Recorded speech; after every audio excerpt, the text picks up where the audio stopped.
Así es que, otra vez, ahí en sus notas queremos que vean esto y lo que queremos hacer, y esto típicamente lo hacemos como un patrón en la enseñanza y en la predicación, inclusive para los que tenemos el privilegio de enseñar la Biblia o de predicar la Biblia constantemente a manera personal, si estamos hablando de estudio bíblico, yo argumentaría, yo diría que necesitamos acercarnos a esto con la mentalidad o la intencionalidad de hasta cierta manera, y esta palabra va a sonar negativa, pero la voy a usar como quiera, de traer una desintoxicación de las ideas preconcebidas que tenemos típicamente en la interpretación, no solamente de la Biblia, pero de todo tipo de escritura o todo tipo de narrativa que encontramos. Pero específicamente en la Biblia, porque los que tenemos la bendición de haber crecido en la iglesia, los que tenemos la bendición de tener años en la iglesia, inevitablemente esta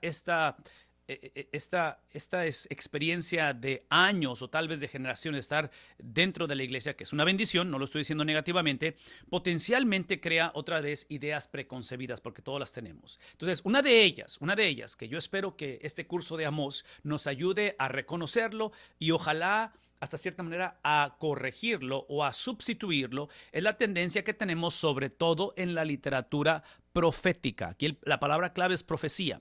La literatura profética es la tendencia que tenemos de leer la Biblia a través de los eventos que están sucediendo.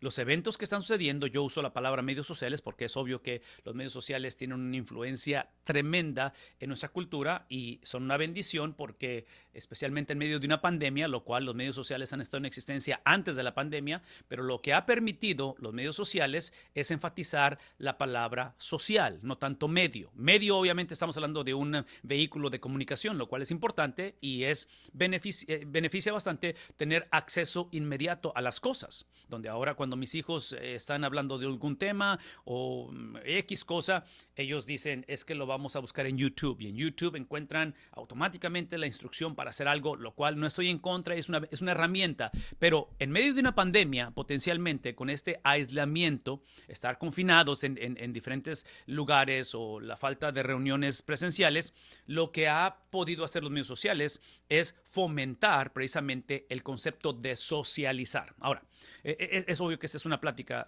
para otro día, para otro tipo de tema, pero tenemos y digo una generación porque los que tienen mi edad, si tienes mi edad o eres mayor que yo, nosotros tuvimos la bendición de conocer la vida social antes de que la tecnología la revolucionara.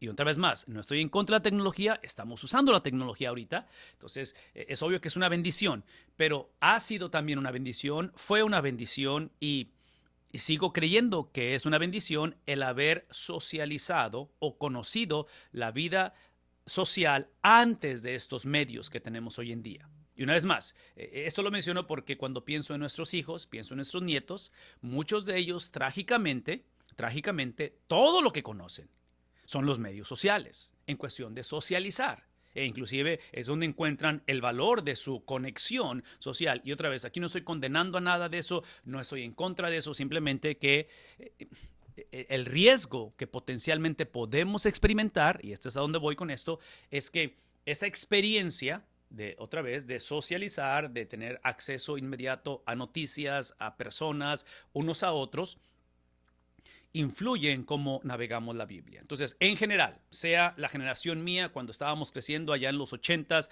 algunos en los 70s o antes, cualquiera que sea, antes de esta revolución que tenemos hoy en día en cuestión de medios sociales, cualquiera que sea el caso, el riesgo siempre ha sido el procesar o el interpretar la Biblia de acuerdo a lo que me está sucediendo. Y eso es lo que queremos evitar. No podemos seguir acercándonos a la Biblia simplemente basado en la necesidad o basado en las circunstancias que tenemos. Y hablo de circunstancias porque ahorita, por ejemplo, y vamos a pasar tiempo en oración ahorita en un ratito más, pero pensar en nuestros hermanos de Honduras, pensar en nuestros hermanos de Nicaragua, pensar en nuestros hermanos de estos países que están conforme nos reunimos esta mañana pasando circunstancias extremas por las inundaciones, por todo lo que han estado viviendo en las últimas horas, es obvio que son circunstancias que apremian, pero una vez más, no podemos vivir, no podemos experimentar la vida entre las altas y bajas, buenas y malas, y eventualmente tratar de venir a la Biblia a encontrar una explicación de ello. Una vez más, sobre todo en cuestión de profecía. Y la profecía es importante, juega un papel importantísimo en esto. Si no tenemos cuidado, vamos a encontrar o vamos a perpetuar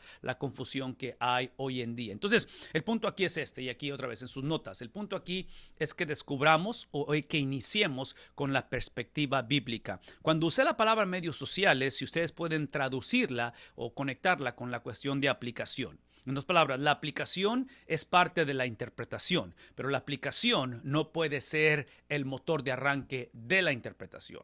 La interpretación tiene que iniciar con la perspectiva bíblica. Y cuando digo perspectiva bíblica, es donde tenemos que hacer el esfuerzo de, en lugar de iniciar con mis circunstancias, con lo que sucedió, con lo que anticipamos que sucede, ahora que Estados Unidos ha pasado por sus elecciones, ahora que están hablando de una nueva vacuna, todos son eventos trascendentales y nos afectan. Y son cosas que son reales. Entonces, la Biblia no se opone a nada de lo que nos sucede. La Biblia simplemente es un libro que su autoridad está no en lo que nos sucede, no en lo que yo sentí, no en la manera en que crecí, no en la manera en que yo entiendo la vida. La Biblia es un libro que está basado en lo que el autor original, que creemos que es el Espíritu Santo, a través de autores humanos, es lo que ellos vivieron, sintieron, experimentaron, su perspectiva. Entonces, ahí es donde inicia la conversación de toda la Biblia, pero en particular la cuestión de profecía. Ahora, esto es importante lo que estoy por mencionar. Cuando ese es nuestro motor de arranque y es la perspectiva del Espíritu de Dios, la perspectiva que Dios ha establecido, la revelación de su mismo carácter, porque eso es la palabra de Dios, es Dios revelándose a sí mismo para nosotros. Cuando ahí inicia la conversación y lo traemos a la contextualización, no la de nosotros, pero la de estos autores, en este caso de Amós. Tenemos que saber quién es Amós, en qué tiempo operó Amós, que estamos hablando del siglo VIII, por eso se llama Amós, un profeta del siglo VIII. En el siglo VIII tenemos que ver los eventos que están ocurriendo en ese tiempo. Tenemos que considerar a quién le está escribiendo, por qué les está escribiendo, cuál es la reacción de esos destinatarios a los cuales, todo eso tenemos que considerar. Cuando eso lo hacemos e invertimos y pasamos tiempo y creamos esas disciplinas en cuestión de la interpretación, escuchen lo que voy a decir. El propósito de eso no es simplemente crecer en conocimiento, no es simplemente pararnos enfrente de una congregación el domingo en la mañana o cuando platicamos con alguien y tratar de impresionarles por todo el conocimiento histórico y contextual que tenemos y el idioma original. Ese no es el propósito. Lo que hace eso, una vez más, lo que hace eso es encontrarnos con el autor de ese libro, que es Dios. El punto es un encuentro con el Dios de la Biblia. El punto es que el Señor ha decidido de revelarse y Él desea una relación con nosotros. Hemos hablado de eso anteriormente, que no creemos que la verdad es algo que requiere que traigamos excavaciones teológicas, excavaciones filosóficas, excavaciones en cultura o en trasfondo. Hay cierto componente que es obvio que la Biblia no fue escrita en nuestro tiempo para una cultura como la de nosotros, por eso hablamos de la intención original del autor, pero escuchen, este es mi punto. Cuando lidiamos con todo ello y entendemos que es la Biblia, el Espíritu Santo y el lector o el intérprete son los que toman prioridad en la interpretación, lo que fluye de ello, de encontrarse con el Dios de la Biblia, es la aplicación. Es precisamente el contextualizar, es precisamente que ahora que estamos viviendo esto, ahora que sucedió esto, y antes de que empezáramos la transmisión hubo testimonios de algunos de ustedes que están sucediendo cosas con el cáncer, con la economía, con las iglesias, con la situación en Centroamérica. Todo eso lo vemos desde la perspectiva bíblica. Vean lo que voy a decir, perspectiva bíblica, que Dios es soberano, que Dios está en control de las cosas y que su providencia. La palabra providencia, hablando de la cuestión del Dios que es soberano, su providencia es la manera en que Él da dirección a esa soberanía. La providencia de Dios es lo que da dirección o es la manera en que Dios encarna o cristaliza su soberanía. Entonces, una vez más, hablar de la contextualización, hablar de lo que está pasando a nuestro alrededor, lo vemos desde el filtro o desde la perspectiva que Dios es soberano. Pero la pregunta es, ¿qué significa eso ahora que? Y ahora sí, puedes hablar de tu experiencia, de tu situación. Entonces, vean la libertad que hace que trae una interpretación correcta. La libertad que trae la experiencia de que veamos que el punto de la historia no es lo que me pasó, el meollo del asunto no es lo que siento o no es lo que pienso. No, lo hermoso de la interpretación de la palabra de Dios es que me da la libertad de mí mismo.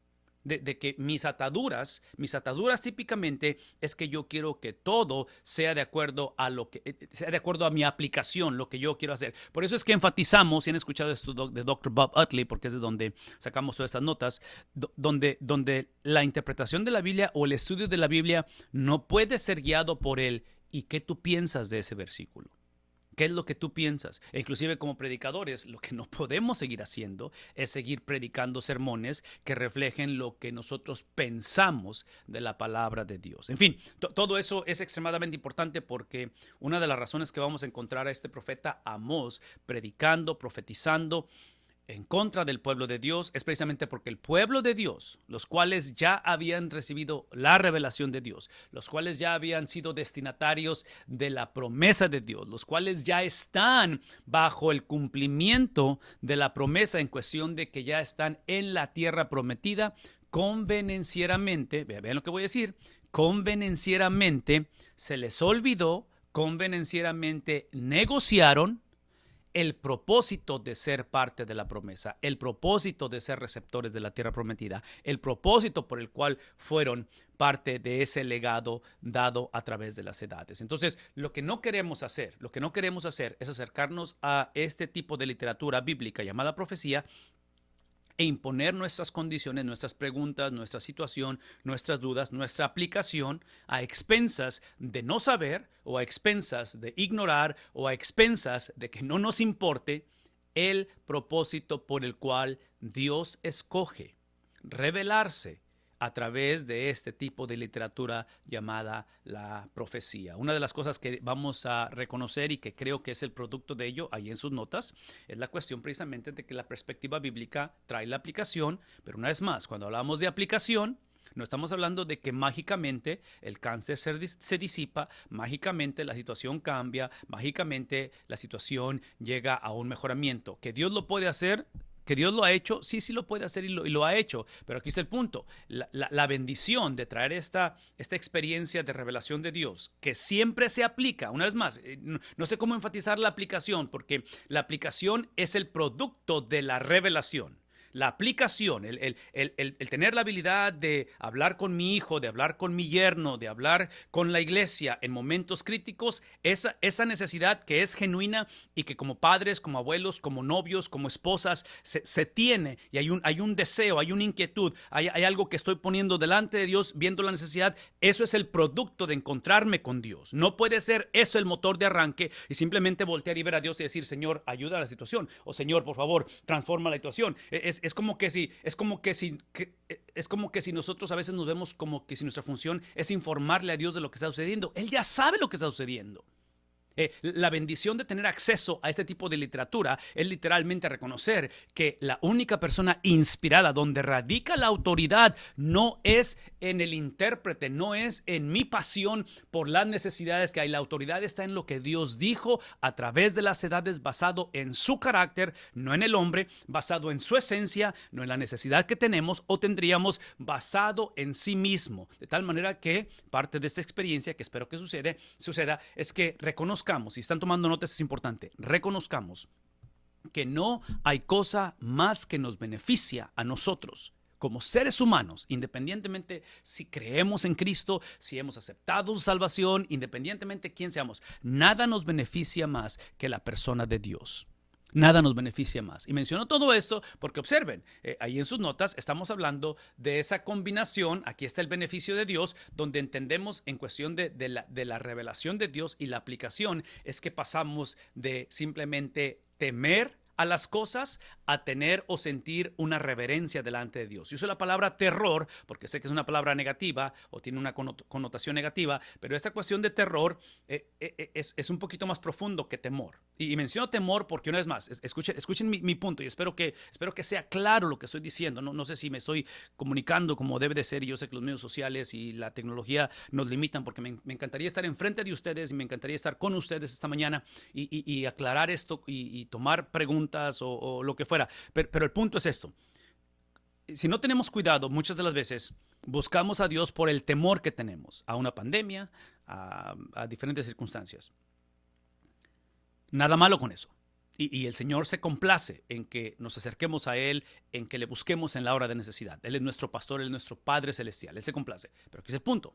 Tengamos cuidado que esa experiencia de los temores que tenemos, número uno, no sea una excusa de no confiar en su confiabilidad, de no confiar en que Él es un Dios en el cual podemos depender. Entonces, cuidado con eso, número uno. Número dos, es probablemente lo más importante. Cuando vemos la situación y nos inunda el temor, nos inunda la duda, nos inunda la desesperación, nos inunda la situación que no vemos salida al asunto, tengamos cuidado de no, otra vez, de no tratar la situación, de no tratar una pandemia como si fuera más grande, más poderosa, como si fuera omnipresente, omnipotente, a expensas de minimizar el carácter de Dios. Y menciono todo eso porque sin minimizar o sin perder la sensibilidad de las circunstancias que vivimos, y otra vez, la situación es crítica en muchos lugares, mis hermanos de Centroamérica lo están viviendo ahorita, realmente lo que Dios demanda es terror. Y digo terror una vez más en el sentido de que es un Dios que tiene que ser temido. Es un Dios en el cual su presencia crea ese terror. En mi mente yo voy a la experiencia de la salida de Israel de Egipto, donde el ángel de la muerte causa ese terror. La presencia del Señor, antes de bendecir, literalmente expone la condición del hombre. Antes de restaurar, literalmente hace un diagnóstico. ¿Por qué? Porque aquí está el punto. Porque en la cuestión del hombre, y esto lo vamos a ver a través de Amós, la situación del hombre no está basada en la necesidad que tiene el hombre o la iglesia o su pueblo de simplemente arrepentirse, de simplemente regresar al Señor, de simplemente enderezar sus veredas. Sí, el punto de la historia es que la referencia o lo que determina lo que es aceptable y no es aceptable es la santidad de Dios. Es ese terror, el cual trágicamente en el libro de Amós, el pueblo de Dios había literalmente, y la palabra no sé si está bien dicha o si está bien aplicada, pero lo había domesticado. Cuando piensan en un animal que están hechos para andar en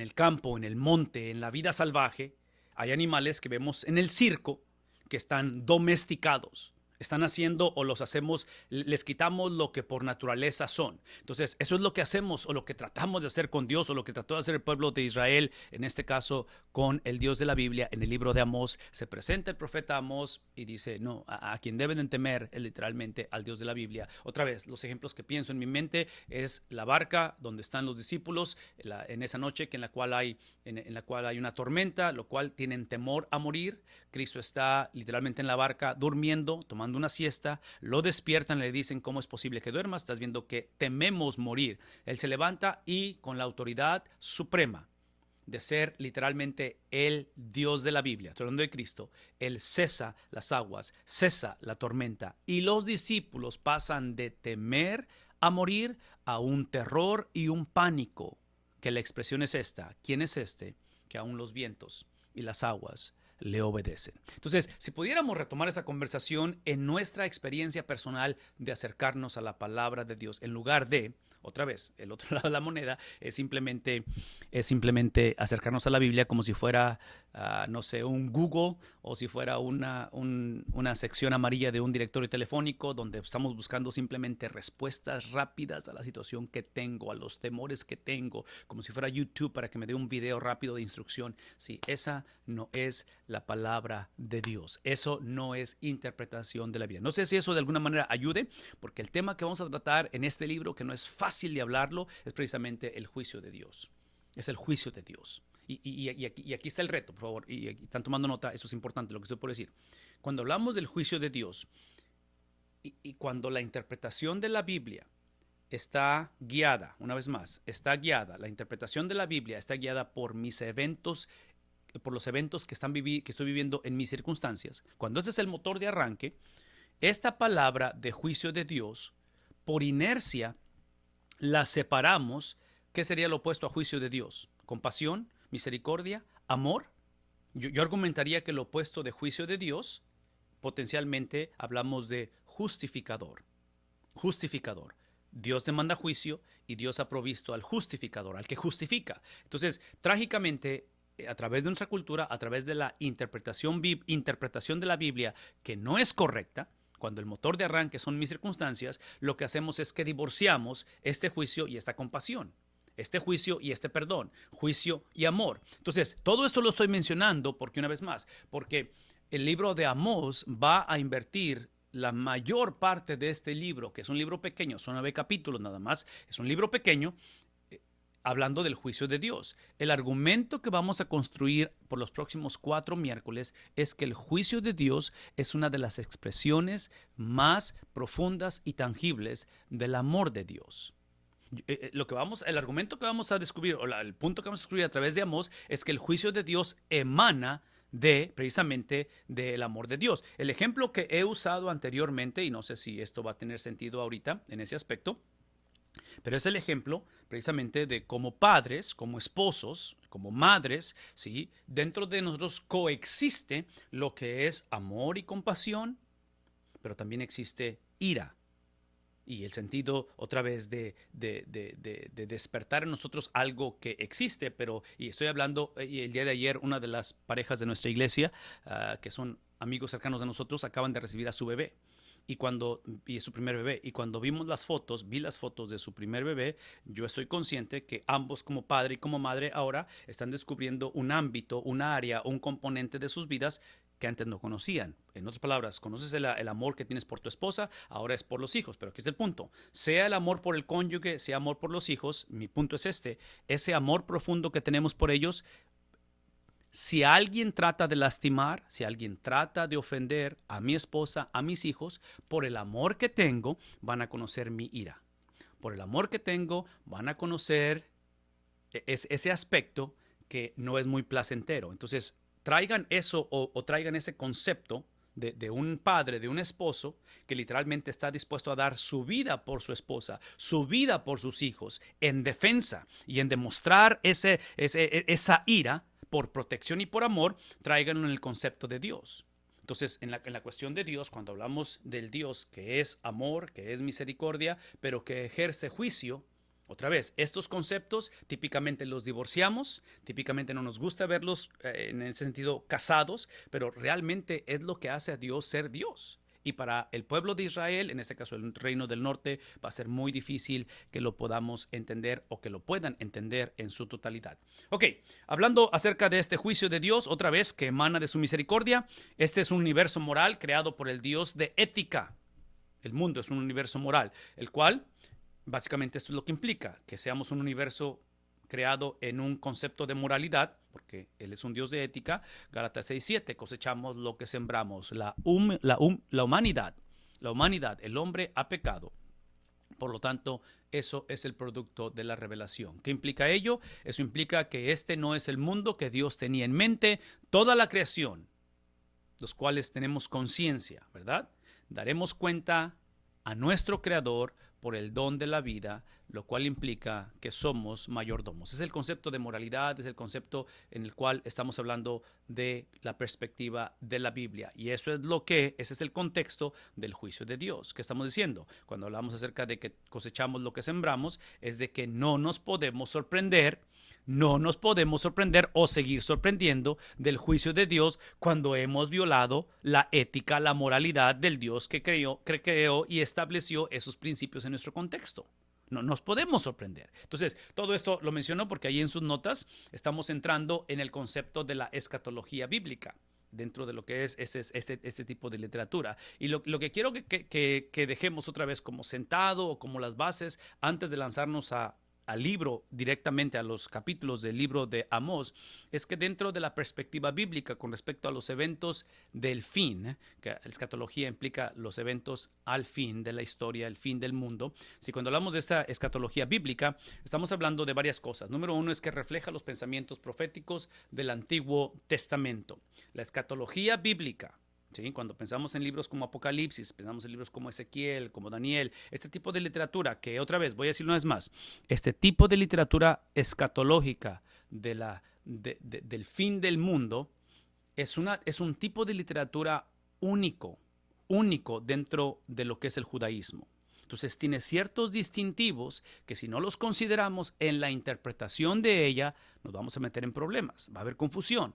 Y estoy hablando de esto, de que está basada en los pensamientos proféticos del Antiguo Testamento. Entonces, aparentemente necesitamos tener un concepto correcto, tener la base de cómo interpretar los pensamientos de profecía del Antiguo Testamento para poder entender la cuestión de la escatología o, en este caso, de la profecía que está narrando el fin del tiempo. Perciben los días postreros a través de situaciones contemporáneas. Eso es importante. ¿Están tomando nota? Esto es extremadamente importante. Perciben los días postreros. La escatología bíblica, hablar del fin del tiempo, ¿sí? Es algo que se percibe esos días finales, cómo va a acabar la historia a través de situaciones contemporáneas. Yo no sé cómo explicar este tipo de frases, pero en mi mente las afirmaciones que nos presenta Dr. Bob Utley en sus comentarios, porque es de donde viene todo esto, yo pienso o yo traduzco esto como un Dios misionero, un Dios con un corazón que se da a sí mismo. ¿Por qué? Porque dijimos al principio que Dios es soberano. Dijimos al principio que este es un mundo moral, que está gobernado por el Dios de ética. Es el Dios que no va a ser burlado, es el Dios que su juicio emana de su misericordia, es el Dios en el cual vamos a ver ahorita en un momento dado la cuestión de que al que mucho se le dio, mucho se le demanda, al que mucho se le confió, mucho se espera de él. Entonces es un concepto de reciprocidad, es un concepto, la perspectiva de la Biblia, y hablando de Dios, es un Dios que funciona a través de pactos. Son relaciones las cuales son inmovibles, son relaciones que no pueden ser negociadas, de tal manera que cuando se trata o cuando alguien falta a ello, hay consecuencias a todo ello. Todo esto lo menciono porque cuando veo la cuestión de cómo los días postreros, las promesas, cuando pensamos en la experiencia de la salvación de nuestras almas, que en este caso en el Antiguo Testamento típicamente la salvación, los escritores o la audiencia del Antiguo Testamento no pensaban tanto en un cielo cuando morían, en salvación, pensaban en liberación o en libertad en este momento en cuestión física, en cuestión del enemigo, en cuestión del ejército que están enfrentando o en cuestión de un exilio, ¿verdad? Entonces, cuando pensamos en esos días postreros, el corazón misionero de Dios es de que no solamente Él determina cómo va a acabar la historia. No solamente Dios en su soberanía determina hacia dónde va esto, porque eso es lo que creemos, ¿verdad? Creemos que los planes de Dios, los propósitos de Dios, la intención original de Dios no ha cambiado, no va a cambiar. Dios no está en el cielo paniqueando y tratando de qué figurar, qué hacer con nosotros como generación. Ese no es Dios, pero escuchen lo que voy a decir. Importante que es el afirmar eso, importante que es ver esta literatura apocalíptica o esta literatura escatológica de la cual estamos hablando, la importancia de esta literatura profética en el Antiguo Testamento, porque la mayoría de estos libros se escribieron en ese periodo intertestamentario, estoy hablando de la literatura apocalíptica, ¿sí? Es algo que se desarrolla en este tiempo entre los dos testamentos, Malaquías y Mateo, está basada en la perspectiva de la profecía. Está basada en la perspectiva de los acontecimientos y de la predicación o de la profecía de estos hombres como Amós, en los cuales, una vez más, estas promesas, y eso es importante lo que estoy por decir, estas promesas, este final que va a tener nuestra generación, nuestros días, tu vida, tu alma, tu familia, tus hijos, tu iglesia, este final, vean esto, está condicionado, y digo condicionado, lo voy a explicar ahorita, ¿qué quiero decir con ello? Está condicionado o está interconectado con lo que hagamos en este día. ¿Qué estoy diciendo? Traducción, para ver si podemos explicar esto un poquito más fácil. La traducción de esto es que no podemos seguir siendo la generación. No podemos seguir siendo la generación que sobreenfatizamos la segunda venida de Cristo a expensas de su primer venida. No es más, no podemos seguir sobreenfatizando la segunda venida de Cristo, lo cual no la estoy poniendo en cuestionamiento. Cristo viene, lo predicamos, se ha predicado por 2000 años con la certeza de que Él viene. Solamente una generación lo va a poder predicar como una realidad. Todos lo predicamos con certeza, lo afirmamos que Cristo viene, pero solamente una generación lo puede predicar como una realidad. ¿Qué estoy diciendo? Que solamente una generación le va a tocar ver la segunda venida de Cristo. ¿Seremos nosotros? No lo sé, pero por 2000 años han pasado muchas generaciones que no les ha tocado predicarlo como una realidad. ¿Qué es el punto? Aquí es el punto. De que esa predicación tiene que seguir haciéndose, tiene que seguir llevándose a cabo, pero esa predicación de la segunda venida de Cristo, cuando hablamos de los días postreros, de la venida del Mesías, de la segunda venida de Cristo, tenemos que filtrarla y tenemos que reconocer que esa segunda venida es simple y exclusivamente para enderezar las veredas. Que Él no viene para salvar al mundo, Él viene para juzgar al mundo. La salvación está ahorita presente. La salvación se lleva a cabo a través de su primera venida. Entonces, lo que están viendo en la pantalla con respecto a días postreros, situaciones contemporáneas, es que trágicamente hoy en día vemos un sobreénfasis en la segunda venida de Cristo. Y es obvio que Cristo viene por segunda vez. Es obvio que somos peregrinos. Más vale que seamos peregrinos de este mundo, ¿no? No queremos estar aquí para siempre. En palabras, entendemos que nuestra ciudadanía es doble. Que la importancia de vivir en este mundo, la importancia de llevar a cabo y ser parte de los planes de Dios redentores, es un privilegio, pero tenemos una doble ciudadanía, ¿verdad? Entonces, aquí está el punto. El punto es de que el énfasis que hacemos o el sobreénfasis de la segunda venida de Cristo, en mi opinión muy personal, basado en lo que estamos por ver en el libro de Amós, lo hacemos a expensas de la primer venida de Cristo, porque en la primer venida de Cristo, que estamos por celebrarlo, en la Navidad, estamos a unas cuantas semanas de hacer esto, es de que literalmente fue para crear lo que hace 2-3 semanas celebramos, que es una reforma. Estoy hablando de la reforma hace 500 años, pero estoy hablando de reformar nuestra condición. Estamos hablando de que la primer venida de Cristo no fue para que el hombre fuera al cielo, es para traer el cielo a la tierra. No fue simplemente para que la nación, en este caso de Israel, que es la audiencia de Amós, simplemente usara convenencieramente el pacto creado, formado al principio de la historia entre Abraham y Dios y los pactos mosaicos, lo que hemos visto a través de la historia. El pueblo de Israel, trágicamente en el libro de Amós, lo va a usar como una póliza de seguro. Donde ahorita estoy pensando en los hogares de mis hermanos en Centroamérica. Y si algunas de esas casas o los que tuvieron pólizas de seguro, cuando viene una devastación, estamos esperanzados a que el seguro cubra la devastación. Esa no es la salvación. La salvación no es simplemente que tenemos la certeza de que vamos a ir al cielo, por lo tanto, el resto de la vida simplemente vivo, otra vez, basado en mis circunstancias, basado en mis sentidos, lo que siento, lo que pienso, lo que huelo, lo que pruebo, lo que toco, lo que escucho, lo que veo. No podemos hacer eso.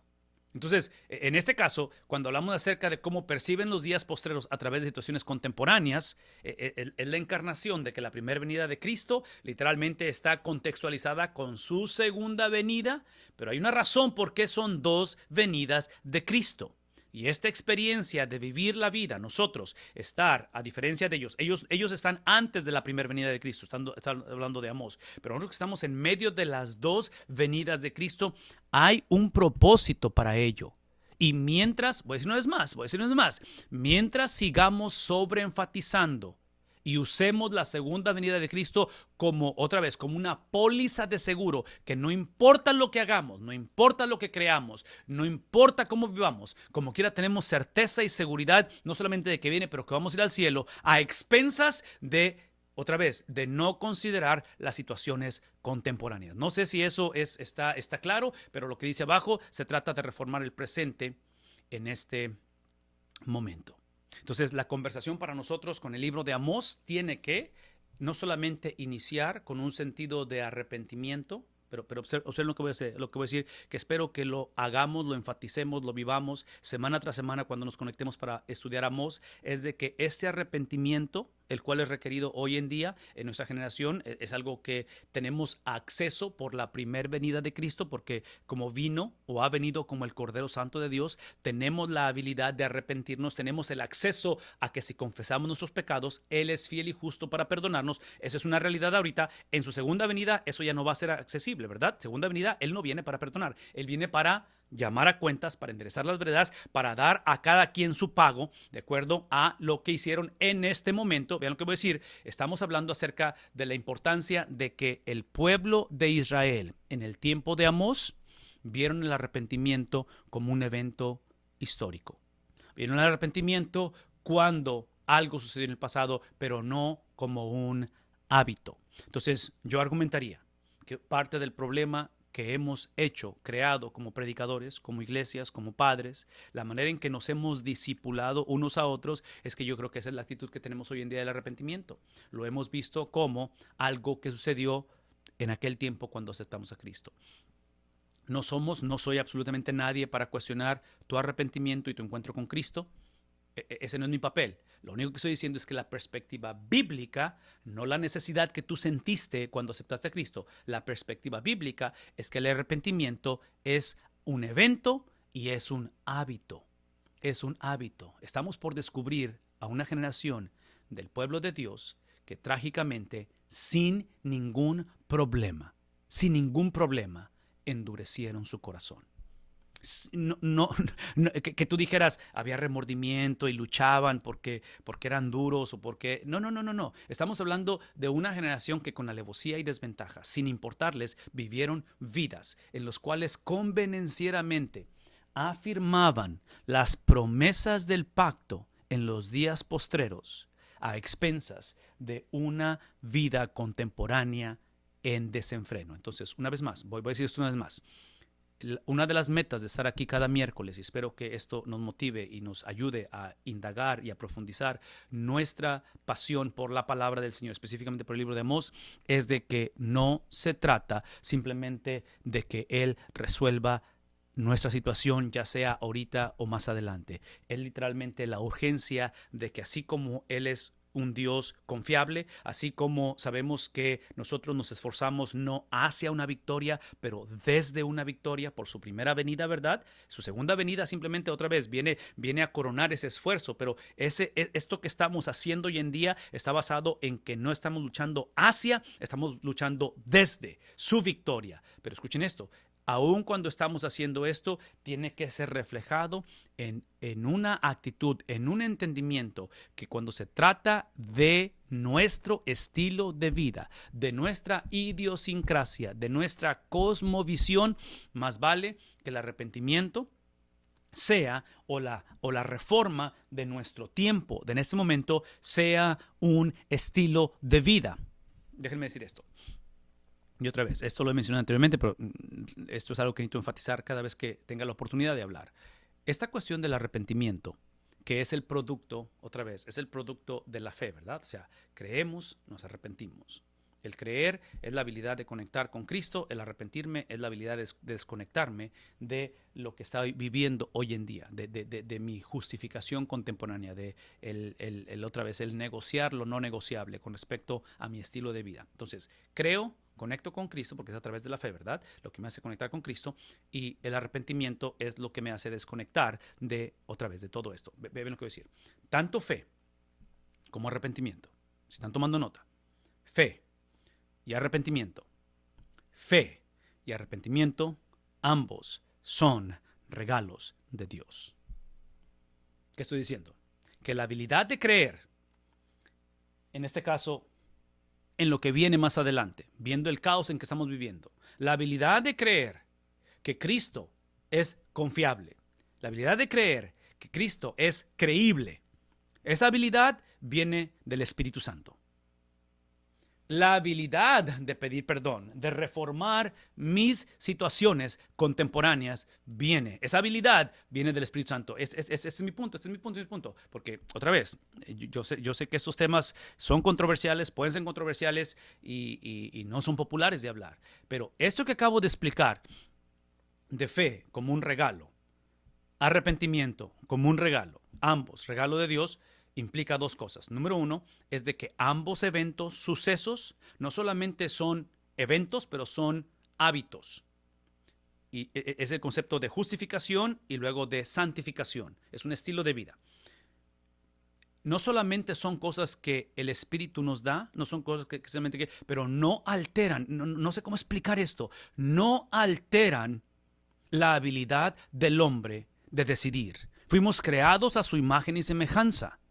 Entonces, nuestra habilidad de tomar decisión libre albedrío nunca es alterada, no la perdemos, no es arbitrariamente violada por Dios. Todo lo que implica cuando hablo de que son regalos es que lo que expone primeramente no es necesariamente nuestra habilidad de decidir, es nuestra habilidad en depravación o depravada de decidir. De que sin la intervención de Dios que nos dé Él la habilidad de decidir o de creer y la habilidad de arrepentirnos, el hombre por sí mismo no puede decidir creer en Dios por sí mismo. No porque no pueda decidir, es porque está muerto en su, ¿qué cosa?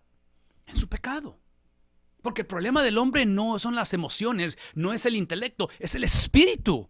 Porque lo que sucedió en el huerto del Edén es trascendental, es un desconecte con Dios, una fragmentación. Y vean lo que estoy por decir, no tanto por lo que Adán hizo, que fue trascendental, pero es a quién o contra quién lo hizo. Porque el punto de la historia es la santidad de Dios. El punto de la historia es Dios. El punto de la historia es la majestad de Dios. Por eso hablé de temor y terror.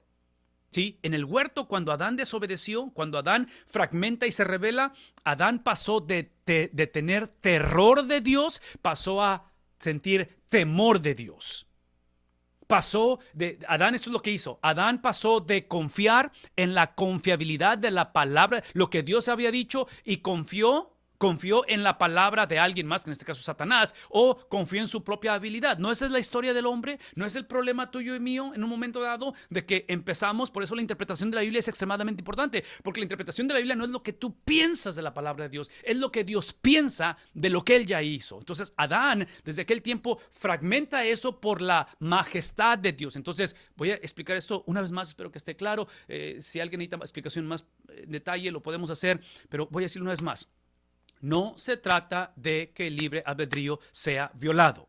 Se trata de reconocer que el libre albedrío del hombre nace, su condición es depravada. Entonces, no es que no podamos decidir, es que nuestra decisión está gobernada porque somos hijos de Satanás. Entonces, cuando hablo de esta intervención divina, donde nos da la habilidad de creer, la fe, regalo de Dios, y esta experiencia de pedir perdón o de arrepentimiento, regalo de Dios, es simplemente la gracia por la cual Pablo dice en Efesios que somos salvos. Es por gracia, es un regalo que se nos ha dado, que se nos ha imputado, que ha creado en nosotros vida. Y una vez más, no solamente es algo que tiene que ser evento y en ese caso hábito, pero esta cuestión de creer o de fe y cuestión de arrepentimiento es algo que nos sucede, que nos involucra en decisión como producto de lo que nos ha sucedido. No sé si eso está claro, no sé si necesita más explicación eso, pero espero que esto ayude, porque la mayoría de las profecías del Antiguo Testamento se refieren a qué cosa. Nada más, eso es importante, porque otra vez, en el Antiguo Testamento es obvio, y sabemos esto históricamente por los evangelios, que los judíos ven a Cristo como una decepción, no tanto porque no necesitaban a un Mesías, es simplemente porque el Mesías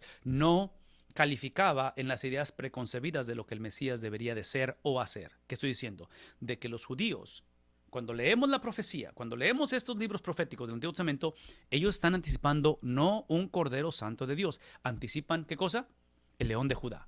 Anticipan a alguien que venga a traer juicio. Anticipan a alguien que venga a darles el cumplimiento de las promesas dadas desde Abraham, desde Isaac, de Jacob. Todo esto lo menciono porque como la mayoría de estas profecías hablan de la primera venida de Cristo, es en este periodo intertestamentario, en este periodo entre Malaquías y Mateo, 400 años de silencio, es donde encontramos el desarrollo. Y otra vez, esto es lo que tenemos que considerar conforme entendemos que el Antiguo Testamento no está mal. No estuvieron mal en pensar así. es simplemente que está incompleto, porque la primer venida de Cristo, una vez más, no era para traer el juicio que ellos anticipaban, era para reconocer que el juicio de Dios iba a empezar por la casa de Dios. Empieza por nosotros, ¿no es cierto? Convenencieramente, estas generaciones del Antiguo Testamento querían el juicio de Dios sobre otros y en ellos querían misericordia. ¿No es esa la manera en que oramos muchas de las veces? O sea, muchas veces pensamos, sí, juicio de Dios, juicio sobre ellos. Pero ¿qué acerca de nosotros? Pedimos misericordia. No funciona de esa manera. Entonces, lo que se va a desarrollar a través de estos años, a través de esta época, a través de este tiempo, es la perspectiva. Esta es una perspectiva que se desarrolla otra vez en medio de estos dos testamentos, en medio de una etapa en la cual el Antiguo Testamento enfatiza la primera venida de Cristo. No es tanto que esté mal, está incompleta porque esa primera venida de Cristo, que es trascendental y que no podemos seguir minimizándola a expensas de la segunda venida, ¿verdad? Es lo que estamos enfatizando. Así es que esta Navidad, este diciembre, mi invitación, pastores, iglesias, esta es nuestra oportunidad de recordarnos unos a otros la supremacía, la experiencia trascendental de que la primer venida de Cristo no dividió la vida como ellos anticipaban. Sí, esto es lo que ellos anticipaban, una división del tiempo de la vida donde estuviera la era presente y la era por venir, los días postreros y los días presentes. Entonces, ellos esperaban a un Mesías que dividiera esto en medio, lo partiera a la mitad y que literalmente la era de maldad fuera aniquilada, fuera destruida, viniera el juicio de Dios sobre estas naciones paganas y que se restaurara los años gloriosos de la monarquía unida. Los años gloriosos de prosperidad, donde otra vez, aun cuando el concepto de vida después de la vida está presente en el Antiguo Testamento, pero ellos no están pensando tanto en un cielo, están pensando en restauración, de que Jerusalén sea el epicentro de adoración al Dios de la Biblia. Eso es lo que esperaban. Como Cristo cuando viene por primera vez no viene como lo que ellos anticipaban, lo que sucede es que se crea esta perspectiva. Y esa es la perspectiva con la cual, otra vez, en medio de los dos testamentos, se forma, se empieza a desarrollar y encontramos la escritura del Nuevo Testamento, que está basado en el Antiguo Testamento. El Nuevo Testamento es el cumplimiento del Antiguo Testamento. O sea, todo está interconectado porque todo es la palabra de Dios. Simplemente que la perspectiva, aun cuando Cristo, en la Navidad, en su venida nacimiento virginal, dividió las eras, no las puso una al lado de otra, las empalmó. ¿Qué es lo que implica? Esto es lo que implica. La implicación de ello es de que, si ustedes observan, la era de maldad ya ha sido destruida. Satanás ya es un ser destruido, simplemente que su poder, su influencia sigue. El apóstol Pedro dice en Primera de Pedro que anda como león rugiente buscando a quien devorar. La realidad es de que aun cuando es un ser destruido, un ser el cual ya ha sido literalmente destronado en ese sentido, que aún para nosotros Satanás, él no tiene autoridad legal sobre nosotros. Él solamente tiene influencia sobre nosotros. No sé si eso está claro en ese sentido. Donde otra vez el reino de este mundo ha sido investido, ha sido reformado, ha sido conquistado por el reino de Cristo.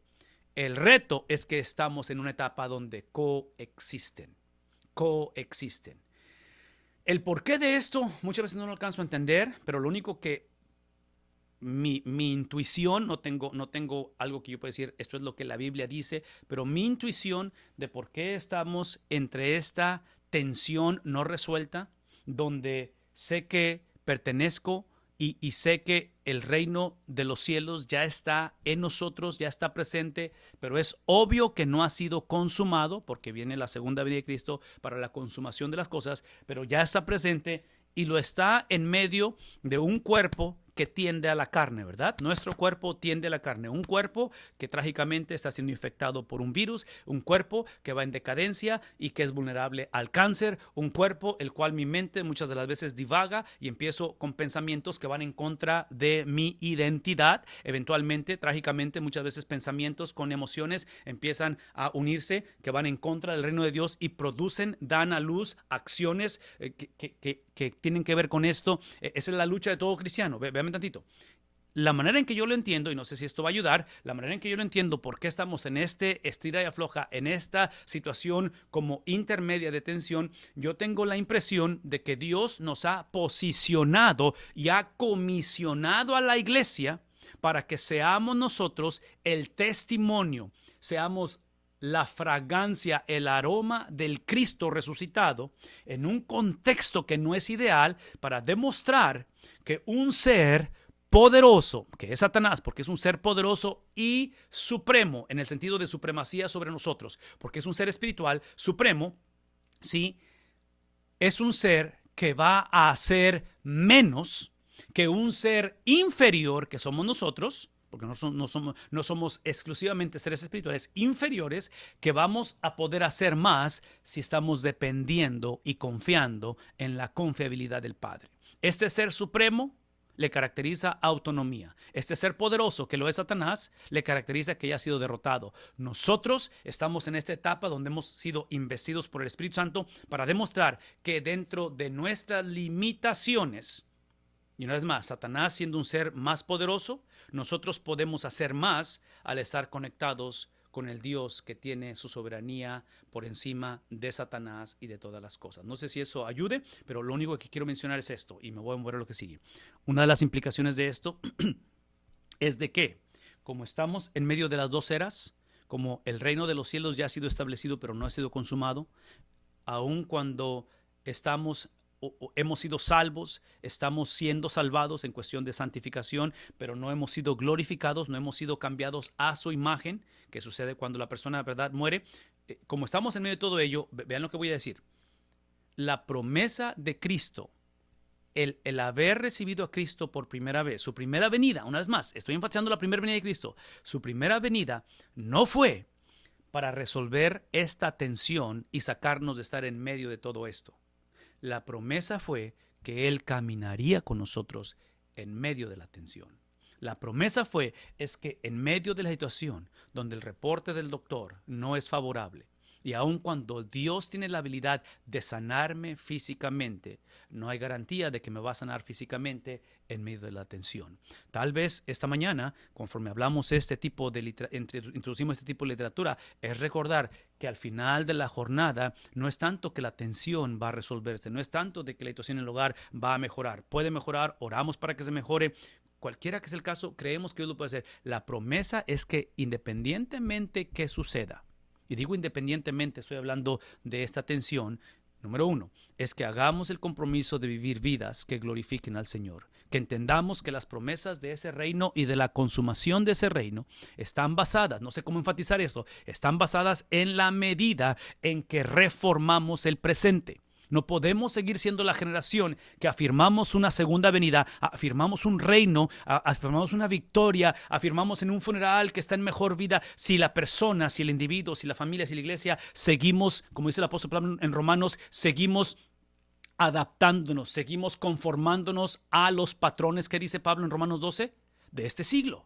No podemos hacer eso. Eso va en contra del evangelio. Es el problema de la generación de Amós, que convenencieramente tenían una estructura, tenían sistemas que enfatizaban la palabra de Dios a expensas de un estilo de vida que traía luto al corazón de Dios. Entonces, no sé cómo enfatizar eso, pastores, hermanos, iglesias, no sé cómo hacer esto, no sé cómo retomar esta conversación, sobre todo ahorita que estamos entrando a la celebración de la primera venida de Cristo. Dejemos de predicar un evangelio de la prosperidad que dice que si vienes a Cristo es para resolver la tensión. No es cierto eso, no es cierto eso, no es cierto eso. No entiendo por qué la tensión, no entiendo por qué el sufrimiento, no entiendo por qué ciertas personas sanan y otras no sanan. Todo lo que yo entiendo es que independientemente cuál y qué tan real sea la tensión, asegurémonos, eso es la cosa, aseguremos que cuando estamos en la tensión no sea una tensión, no sea una estrella floja que lo produjo nuestra concupiscencia, que lo produjo nuestra rebeldía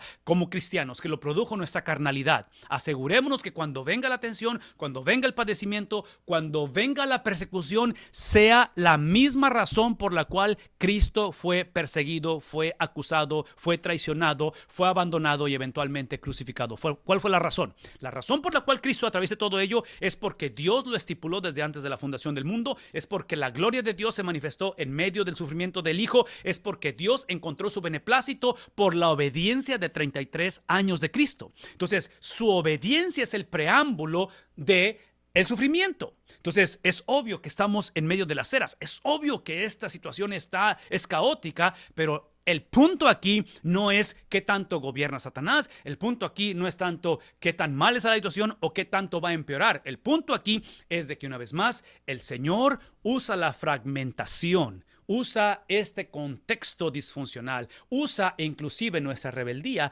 para recibir gloria. Es simplemente que en la obediencia de Cristo transferida a nosotros, nos dé la habilidad de poder unirnos a ese plan redentor, a que cuando, no sí, pero cuando nuestros hijos, nuestros nietos, nuestro matrimonio pase por el valle de sombra y de muerte, sea el producto de una vida que ha sido reformada en este mundo con la certeza del futuro, de la credibilidad, de las promesas de lo que Dios ha garantizado. Al final de la historia, es simplemente que la iglesia literalmente es el cumplimiento de la profecía del Antiguo Testamento porque anticipamos el regreso del rey. Eso es lo que dije hace un momento. En cuestión de profecía del Antiguo Testamento no está equivocada. ¿Está qué?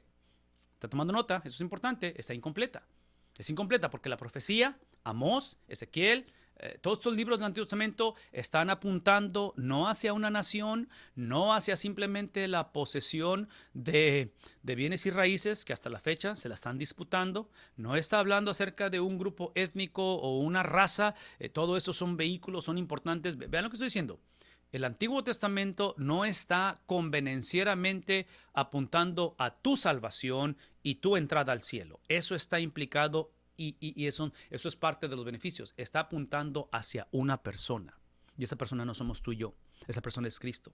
Entonces menciono todo esto una vez más, porque esas promesas del futuro, esas promesas garantizadas por Cristo, por las palabras de sus profetas, de esos apóstoles, por la literatura apocalíptica, todo ese tipo de escritura que habla de la escatología, escuchen lo que estoy diciendo, está condicionada, está basada en la reforma del presente. Reforma del presente es mi habilidad de creer, de confiar que Él es confiable y en arrepentirme de lo que he hecho. Y estos dos eventos no son cosas que hago, son cosas que me suceden por la gracia, por gracia sois salvos, ¿verdad? Pero ahora que esa gracia se ha hecho presente, es el ejercer mi libre albedrío bajo la unción, bajo la capacidad de una nueva vida en Cristo Jesús. Al final de esto es que Dios cumplirá lo que prometió. ¿Qué implica ello? Implica que Él había prometido una restauración de nuestra relación con Dios, porque es el meollo del asunto.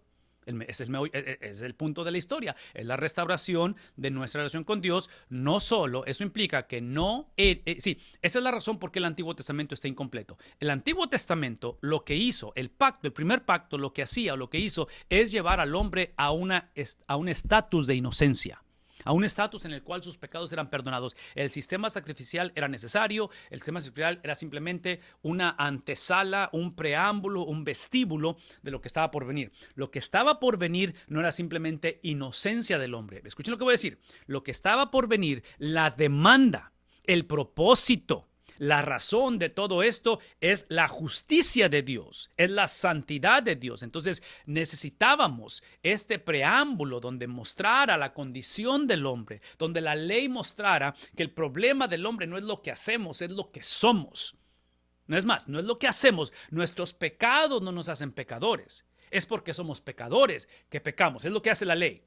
Pero como estaba apuntando hacia alguien, no estaba apuntando hacia la mejor versión de nosotros, estaba apuntando hacia alguien más que no es nosotros, es Cristo. Es por eso que en Cristo no solamente somos inocentes, ciertamente lo somos por el perdón de pecados, porque es lo que, no lo que hacemos, es lo que nos sucede, el ser perdonados, pero la obra de Cristo no pudo ser simplemente el Cordero Santo de Dios puesto en un madero. La obra de Cristo es que Él tenía que vivir 33 años en perfecta obediencia al Padre, que es básicamente el cumplimiento de la ley, la cual es necesaria. Por eso es que la ley en el Antiguo Testamento es necesario, porque tenía que ser cumplido. Y quien lo cumplió es obvio que no fue el pueblo de Dios. Quien lo cumplió es obvio que no fue aquellos que fueron elegidos. Hablando de la doctrina de elección, quien lo cumplió es Cristo. Y Cristo, en su obediencia, en su cumplimiento de 33 años, lo que hace ese domingo es que esa obediencia lo califica. Era imposible que Cristo permaneciera en un sepulcro. Y la razón que iba a ser imposible es por su obediencia completa, total, no negociada a la palabra de Dios. Esa obediencia en perfección lo califica para que ese domingo en la mañana no pudo contenerlo el sepulcro. Al salir de la tumba, lo que hizo es que esa expresión de obediencia en su totalidad, que es la razón por la cual somos salvos para obedecer la palabra de Dios, esa expresión, cuando Él sale de la tumba, escuchen, por eso es el evangelio,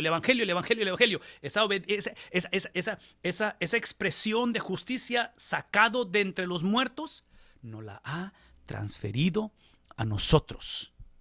Nos la ha transferido a nosotros. Y aquí está lo que quiero, decir cuando digo que el Antiguo Testamento no es que esté mal, está incompleto, porque en el Nuevo Testamento, a través de la persona de Cristo, que es el cumplimiento de Antiguo y Nuevo, es que esa resurrección, esa obediencia de 33 años transferida a nosotros, están tomando nota, necesitan apuntar esto, implica 4 cosas.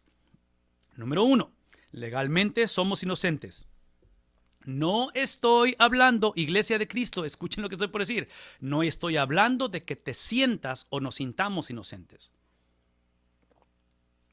Esta transacción de perdón de pecados, como dije hace un momento, es algo que nos sucede. Porque quien fue a la cruz es Cristo. Quien pagó por nuestros pecados es Cristo. Entonces, Cristo lo hizo, Romanos 5:8, lo hizo aún cuando estábamos, ¿qué cosa? Muertos en nuestros pecados, ¿verdad? ¿Qué estoy diciendo? Que el pecado no es algo, por eso enfatizo lo que quiero. El perdón de pecados no sucede cuando el hombre toca fondo, se da cuenta que su matrimonio, sus finanzas, su mundo va de cabeza y clama a Dios. Eso no es perdón de pecado, eso es remordimiento. Eso es simplemente buscar terapias o ayudas, lo cual no estoy en contra. El perdón de pecados sucede cuando el Espíritu de Cristo viene al corazón del hombre y crea esta regeneración. ¿Por qué menciono esto? Porque esta experiencia de la legalización o la transacción legal del perdón de pecados es algo que no tiene nada que ver con lo que hicimos, con lo que sentimos o lo que vayamos a hacer. Va a cambiar todo eso eventualmente, pero la expresión, la experiencia de ser perdonado tiene que ver exclusivamente con el sacrificio de Cristo. Entonces, cuando yo creo no solamente en que Cristo perdona pecados, pero Cristo transfiere su justicia, es el momento en el cual estoy legalmente, completamente perdonado. Número 2, es la primera. Número 2, la segunda cosa que sucede en esta cuestión de no solamente inocencia, pero justificación, es que legalmente, no solamente he sido perdonado, pero legalmente ante Dios, somos una generación de hijos de Dios, los cuales Él nos ve como que si nunca hubiésemos pecado. Nunca hubiésemos pecado. Es obvio que esa no es nuestra historia. Es obvio que todos hemos pecado. Porque conforme todos hemos pecado, hemos sido destituidos de la gloria de Dios. Pero aquí el punto es que veamos la supremacía y la importancia de que esta salvación es una transacción legal. De que no es el mejoramiento de una condición. No es simplemente el avanzar y dejar de ciertos hábitos. No. Es literalmente que Cristo toma mi lugar y yo tomo el lugar de Cristo. Entonces, legalmente, Dios me ve como si nunca hubiese pecado. Número 3. Legalmente ante Dios, basado en lo que está en la pantalla, es que ahora yo legalmente ante Dios, Él me ve como que si yo ya obedecí toda la ley. Porque a menos que el individuo obedezca no parcial, no circunstancial, no temporal, pero toda la Biblia, a menos que lo obedezcas, no hay manera de relacionarse con el Dios de la Biblia. Porque acuérdense, el problema de Adán al principio fue la desobediencia a la palabra de Dios, porque él pasó de tener un terror para con Dios, él empezó a temer a Dios. Y no es suficiente temer a Dios, hay que tener un terror para con Dios, de reverencia, de magnificencia. Entonces, cuando hablo acerca de que hemos cumplido la palabra de Dios, es porque los 33 años de obediencia perfecta de Cristo, manifestados en su resurrección, Él nos lo ha, ¿qué cosa? Transferido. Entonces la obediencia de Cristo está en cada uno de nosotros. Y la última es que somos literalmente hijos de Dios.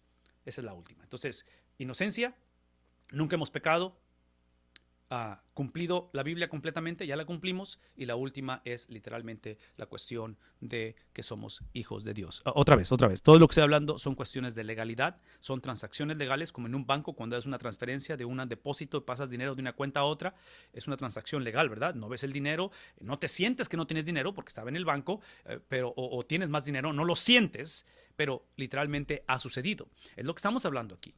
Entonces no tiene que ver nada de tus emociones, de tu intelecto. Y otra vez, no estoy diciendo que no, No estoy diciendo que no se involucran, pero se involucran basado en las emociones de Cristo, en el intelecto de Cristo, en la palabra de Cristo, en la vida de Cristo. Ok, la maldad será juzgada y removida. El plan redentor de Dios no puede fallar. Por eso hablamos acerca de cómo tenemos que reformar el presente, porque eso es lo que refleja el plan de Dios en el futuro.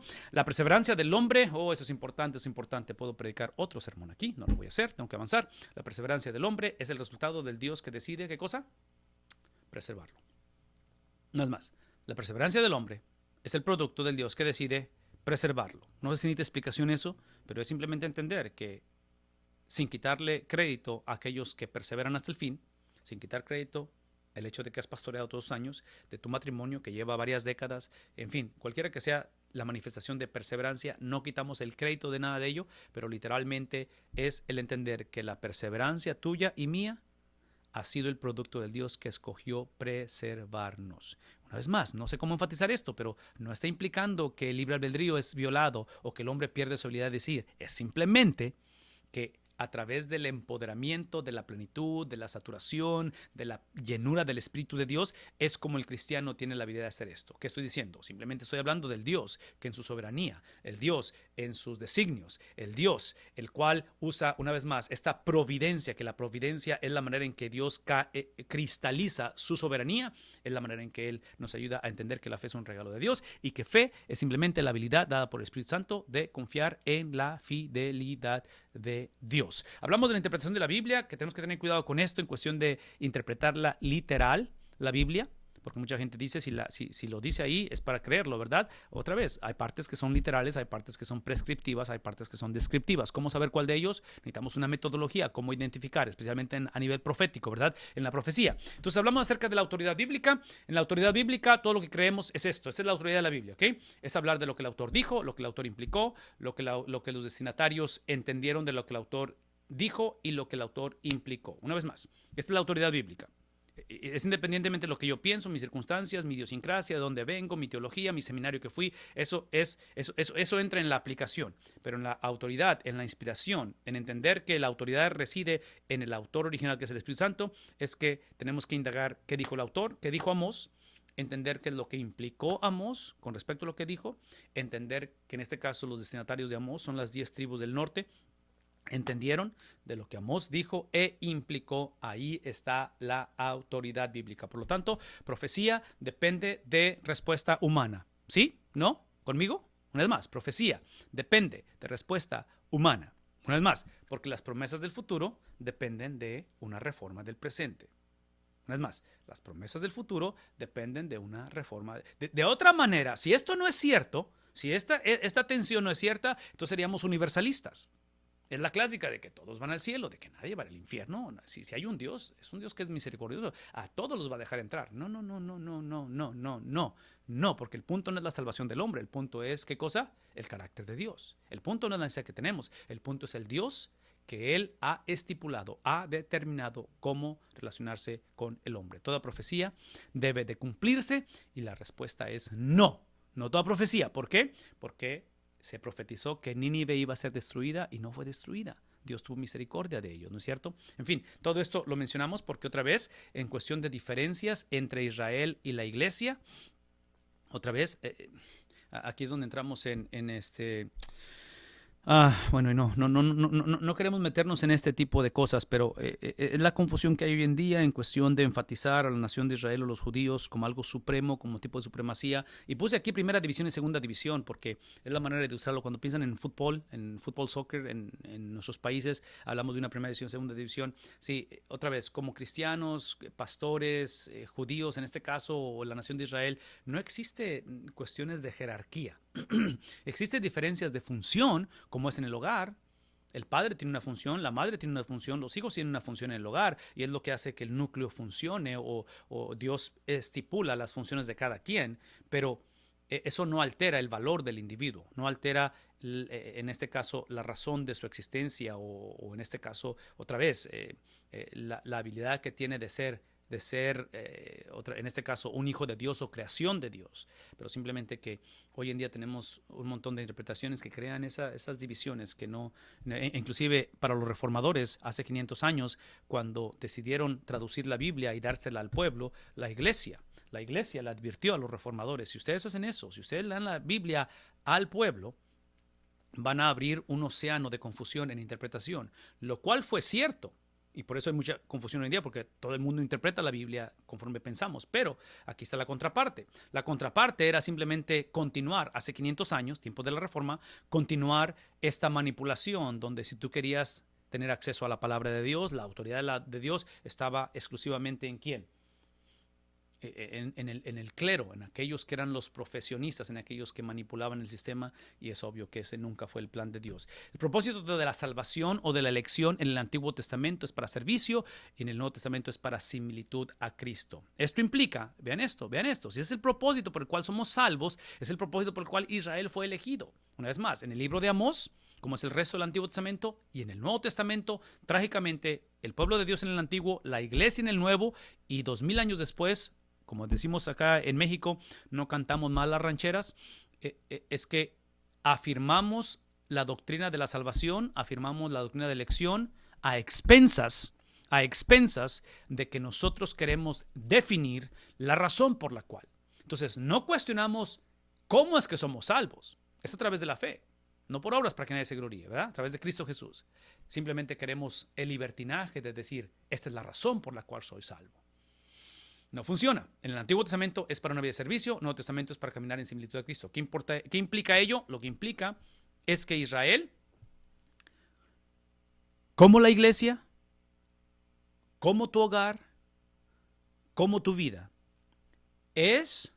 fueron, son y somos especiales sola y exclusivamente porque Dios, en su gracia, nos eligió. No sé si eso quite hasta cierta manera un poco de peso de nosotros, porque otra vez, hoy vivimos en una generación de iglesias, de cristianos, que pensamos que si no nos portamos bien, le vamos a dar mal reputación al mundo o a los hijos. Y sí lo hacemos, sí estamos dando mal testimonio, pero a donde voy es esto, es de que lo que nos hace tener la certeza de ese futuro, lo que nos hace tener la certeza de un cielo, lo que nos da la certeza de esa vida eterna, lo que nos da la certeza de que esta cuestión de las eras dejen de estar empalmadas y finalmente van a estar una detrás de otra y será pasado y será algo nuevo, no está basado en nuestra habilidad de poder comportarnos como cristianos. Está basado exclusivamente en la habilidad de Cristo de haber obedecido, lo cual está en el pasado. Llamamos eso indicativo porque está en el pasado. El imperativo o la acción o los mandatos es obvio que tiene que emanar de ahí, y por eso es que estamos enfatizando a través de los profetas, a través de Amós, de que las promesas, la cuestión escatológica, la cuestión de este futuro, cómo va a terminar la historia, una vez más, depende de qué cosa, de una reforma en el presente.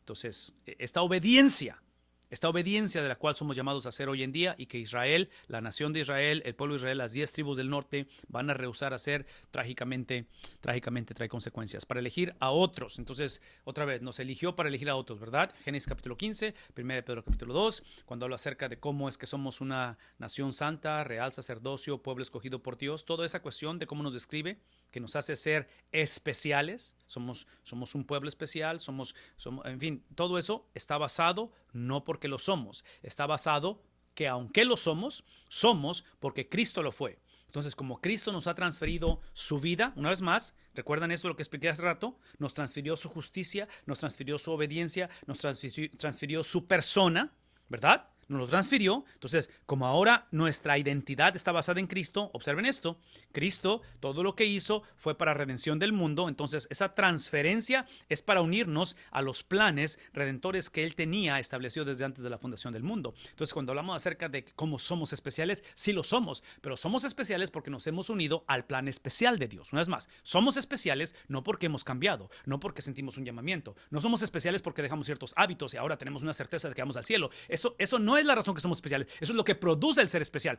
Somos especiales porque por primera vez en la historia de nuestra vida, cuando hubo esa transacción de regeneración, cuando fuimos salvos para unirnos a un plan preestablecido desde antes de la fundación del mundo, que es la redención del mundo. A través de la redención del mundo, a través de su salvación, Dios recibe la gloria. ¿Por qué? Porque el punto de la historia es la gloria de Dios.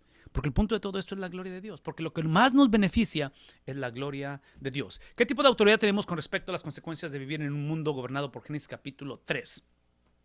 ¿Qué tipo de autoridad tenemos? Vivimos, navegamos, cuando estamos viviendo en medio de las dos eras, cuando estamos en esa situación donde hay una tensión no resuelta, donde trágicamente oramos y parece que el cielo está cerrado, donde pedimos sanidad y parece que no sucede, donde pedimos reconciliación y nuestro hijo no nos ha perdonado, donde la situación en el hogar, donde la iglesia está cuestionable. ¿Cómo le hacemos? Porque otra vez estamos como, ¿quién dice? Como somos el producto del efecto de dominó, ¿verdad? Nadie pidió una pandemia. Nadie pidió pasar por todo lo que estamos viendo. Nadie pidió estar en un respirador y estar literalmente teniendo aparatos conectados para poder respirar. Nadie pidió eso. ¿Qué hacemos? ¿Cómo navegamos esto? Bueno, la frase más importante de la gran comisión, de la unión de nuestras vidas al plan redentor de Cristo, está basado en la frase: toda potestad me es dada en el cielo y en la tierra. El evangelio de la prosperidad, que no es el evangelio y que no me da vergüenza y no pido disculpas de hablar en contra de él, típicamente lee este pasaje y lo dice así: toda potestad le es dada a la iglesia, le es dada al cristiano, le es dado al que ofrenda, le es dado al que cree, le es dado al que ora, le es dado al que cambia su conducta. No. La Biblia dice que toda potestad me es dada ¿a quién? Es a Cristo. Es a Cristo. Ahora, otra vez, yo sé que Cristo resucitó, yo sé que Cristo imputó, transfirió, acreditó todo eso en nosotros, pero observen esto. Es una autoridad que está por encima de todas las cosas. Es una autoridad cósmica, decimos, o sea, del cosmos, del universo. Él reina por encima de todas las cosas. Filipenses capítulo 2 habla de cómo toda rodilla se doblará, toda lengua confesará, que es el preámbulo de eso. Lean versículos 1 al 10, al 9, no sé dónde está ese versículo, pero son los primeros versículos. Y el preámbulo de esa restauración cósmica de Cristo es la mente de Cristo, la cual, dice Pablo al principio del capítulo 2, el cual, estando en la condición de Dios, no lo consideró como cosa que aferrarse, sino que usó toda su autoridad cósmica, siendo Dios mismo, ¿verdad? Porque su nacimiento virginal no lo hizo ser Dios. Él era Dios, Él siempre ha sido Dios. Estoy hablando de Cristo, la segunda persona de la Trinidad. Estando en esa condición, Él usó toda su autoridad, toda su influencia, todo su poder, vean esto, y se va a desprender de Él para bendición de otros. Es ese corazón misionero de Dios donde Él existe para bendición de otros. Es lo que nos hace ser especiales, porque Él se da a sí mismo. Y empieza Pablo a deletrear, empieza a delinear este hermoso himno. Se cree que es un himno, Filipenses capítulo 2, donde se usaba como parte de la liturgia, de los cantos de la iglesia en aquel tiempo y del pueblo de Dios en aquel tiempo. Y encontramos ahora que eso ha sido restaurado en Él. Y una vez más, esto de lo cual estamos hablando es Cristo. Es Cristo, no somos nosotros, es Cristo. Y es Cristo en el cual entendemos esto, que la autoridad la cual hemos recibido es una autoridad mediadora. ¿Por qué? Porque ciertamente Él ha investido, ciertamente tenemos Mateo capítulo 16, que es el producto de la confesión de Pedro, cuando él dice: tú eres el Cristo, el Hijo del Dios viviente, y el Señor dice: Pedro, no te lo reveló ni carne ni sangre, sino mi Padre que está en los cielos, y habla y especifica y entrega las llaves del reino. Las llaves del reino, vean lo que voy a decir, las llaves del reino es precisamente la acumulación, es precisamente esta ¿qué es la palabra? Amalgamación, es esta fusión de todo lo que Cristo dijo por 33 años. Él habló la palabra de Dios, Él habló del Antiguo Testamento, Él habló lo que el Padre le dio que hablara, sus enseñanzas, lo que dijo de sí mismo. Estamos hablando, eso es el Evangelio, y es lo que está entregando a ellos en Mateo capítulo 16, entrega todo lo que Cristo dijo y entrega todo lo que Cristo hizo. Entonces, palabras de Cristo acerca de su persona y la obra de Cristo que está basada en lo que Él hizo, eso es lo que Él entrega a la iglesia. Él se entrega a sí mismo. Nosotros somos, vean lo que voy a decir, nosotros somos la expresión de Cristo. Nosotros somos el aroma de Cristo. Nosotros somos la fragancia de Cristo. No nos sentimos como tales, yo estoy consciente. ¿Y saben por qué no nos sentimos como tales? Porque típicamente lo creemos cuando nos comportamos como tal. Cuando vemos al hijo entregarse a Cristo. Cuando vemos el matrimonio. Sí, otra vez, nada en contra de que nosotros empecemos a vivir como tales, pero todo lo que acabo de describir es literalmente lo que sucedió a través de su muerte, resurrección. Es la razón por la cual hemos sido salvos. Ahora, todo esto lo menciono y lo comparto y estoy invirtiendo tiempo en todo esto, porque cuando hablamos acerca de la autoridad mediadora que tenemos, es entender que el haber sido investidos con poder, no sé si están tomando nota, no sé si de alguna manera pueden tomar nota de esto. Hablar del poder de Dios en nosotros sola y exclusivamente se vive, se experimenta en un contexto corporal. No existe tal cosa como ser empoderados, ser ungidos, ser capacitados, ser saturados de su poder de una manera individual. No existe llaneros solitarios en el cristianismo. Yo argumentaría que es lo opuesto.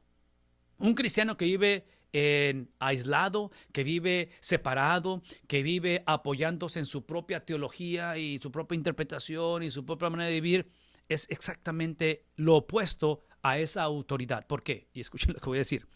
Y otra vez, estoy sonando crítico con aquellos que antes iban a la iglesia. Algunos de ustedes están pensando en dejar a la iglesia. Algunos de ustedes no han regresado a la iglesia. Y otra vez, yo sé que suena como comercial porque soy pastor y me conviene que la gente venga a la iglesia. Pero escuche. Estoy mencionando todo esto porque si este poder del cual Él ha sido investido, Cristo, toda potestad me es dada en el cielo y en la tierra, ¿verdad? O sea, tengo el poder sobre todas las cosas, es una autoridad cósmica. Ha sido depositada en la iglesia. Ese poder es el que es requerido para llevar a cabo el plan redentor del Padre. Es la manera en la cual se manifiesta y literalmente hay libertad de los cautivos. Literalmente está la habilidad de literalmente ver la obra de Dios en un mundo en decadencia. Pero observen esto.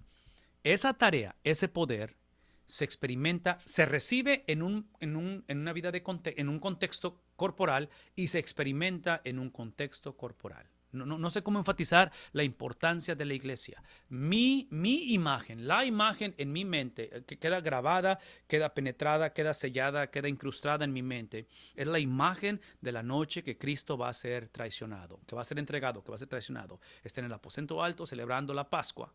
Y es donde Él les recuerda, dice, este es un nuevo pacto, algo nuevo ha llegado. Esa es la era del Espíritu Santo, esa es la era del poder. Y otra vez, yo sé que ustedes la esperan así, con dos eras separadas, pero va a estar empalmada. Y Él, hablando a sus discípulos, que es con el grupo que ha pasado discipulando por los últimos 3 años y medio, como quiera les pasó por entre, o sea, no entendieron. ¿Cómo lo sé? Porque tan pronto van al huerto a orar, ¿dónde están los discípulos?